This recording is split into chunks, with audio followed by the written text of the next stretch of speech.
because there is Arsenal. Obviously, they dropped points against Brentford yesterday. Manchester City closing in on them as it stands. But Julian Laurent is not worried. Yesterday, he told us he had no concerns whatsoever. Oh, go home, you know. With your Arsenal ways, Gyökeres is great. Are you worried?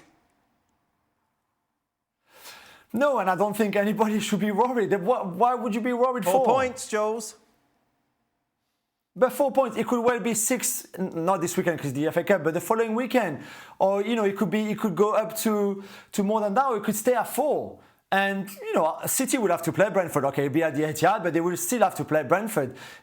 City are not going to win every single game between now and the season. Neither will Arsenal. He's worried. No, I'm not. He's worried. I promise you. Too much. Where is your bishop on the board? I don't understand why you would say they're worried. 4 points. Look, see, your voice is gone high, you're talking quicker, Jules, you can feel it. Because I'm trying to convince you and to tell you that, relax, let's all relax here. Nedum, you're good friends with Jules. Are you convinced by what he said? Do you believe him? No, Jules is an excellent liar. I don't know if you've picked up that across the years, but he's an excellent liar. And I think in some ways, like, there will be some level of concern, not necessarily because of, say, what Man City have been doing, because I think as far as 2026 goes, there's been a lot of, like, critiques about them in first halves versus second halves and so on. But then if that's to be the case, why is the gap not bigger? I think in some ways we kind of need to look at, say, some of the issues that Arsenal have had. And to be fair, playing against Brentford is one of the toughest games in the Premier League as it stands. Their form's been fantastic.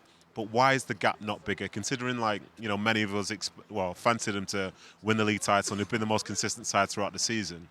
Why is it still feel like there's some sort of a race there? Are you saying Man City are winning it, basically, Nedum? Is that what you're telling us? No. No, I'm not saying that. I'm not saying that. Listen, I want that, but I'm not saying that. But the thing that surprises me the most is the fact that it hasn't been put away just yet. Obviously, you know, there was a point where we thought Arsenal were going to run away with it when City had a dip in form, Villa had a dip in form.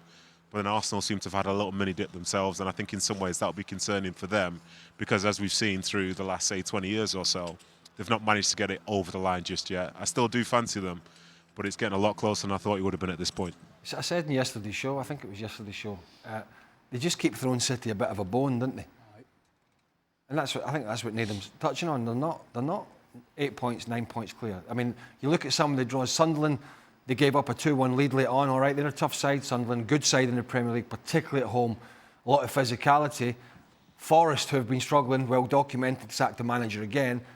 There was a draw at the City ground against a struggling team. The defeat at Manchester United, at home to Manchester United. Was it the draw against Liverpool they had? And then the draw at Brentford, which I agree, Brentford are playing some really, really good stuff. But they'd won there the last 4 seasons, Arsenal. And so they're just not stretching that gap out at the moment. And when you don't stretch it out and the other team keep plodding along and winning, as City did the other night against Fulham, you can get a little bit restless in the dressing room. Now, a 4-point gap is still a decent gap. But it's not insurmountable. If you're in that City dressing room and it's 7, 8 and 9 points, you're demoralised.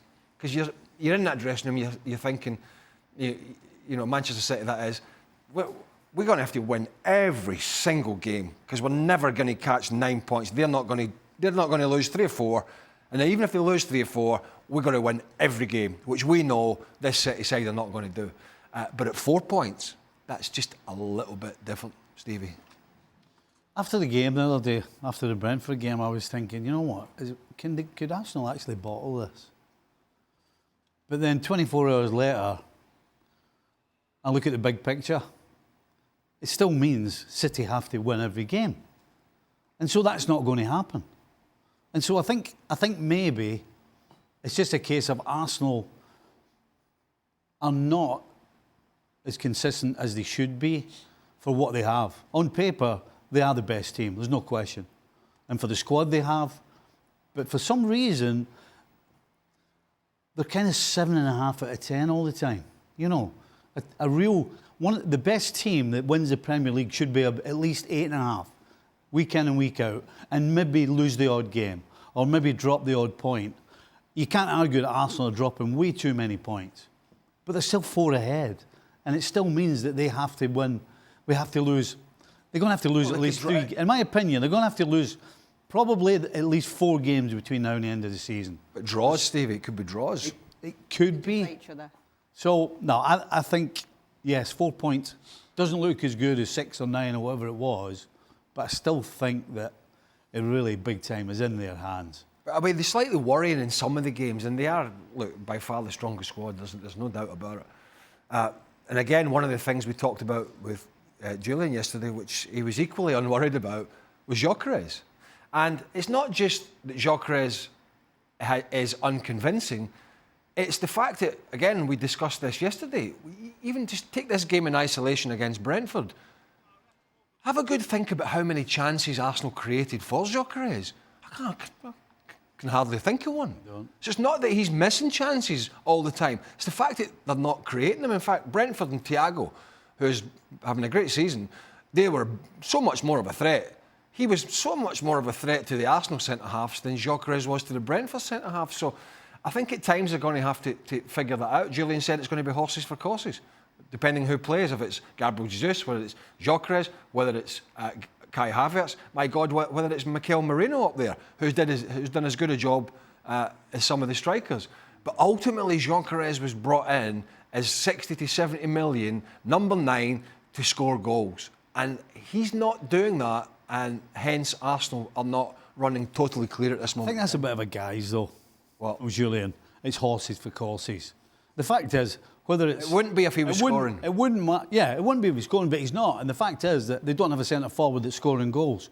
And whether it's Jesus, whether it's Gyökeres, whether it's Havertz, whoever it is, they're not creating chances for whoever the centre-forward is anyway. So, I'm not sure... I don't like the horses for courses, but I don't think it matters who they're playing through the middle, quite frankly, because the goals that they will get will be simple ones, but they won't get that many because Arsenal don't create enough for them. It's sort of managers. Let Nedum go because he's absolutely freezing. It's one second. It's Friday night. No, keep him. It's sort of manager speak here because listen. If Gyökeres was scoring every game, goal a game, and he was firing them in, then all this horses for courses chat about when they're playing a big physical team, they'll play Gyökeres. When they're playing somebody that'll sit deeper, they might play Havertz or Jesus. If Gyökeres was scoring every week, it wouldn't matter who they were playing. Exactly. He plays every week. Shall we see if we can count to 100 in Spanish? Okay. Yeah. See? Nedum, we're going to let you go. We know it's Friday night. Oh, thank you so much. We know you're freezing. Kay, you've always been my favourite. Forget Craig Burley. Kay, you've always been my favourite. Half a job. I'm done. Hey, as usual, half a job. Leaving halfway through the show. I'll do the other half in a couple of weeks. Yeah. You're getting half pay for this one tonight. Yeah. Bye, Nedum. Thank you. Walk off. If you want more on Nedum, you can go and check out the Jules and Nedum show. It's Hey, wherever you they're get trying to oust Gab. I'm telling you.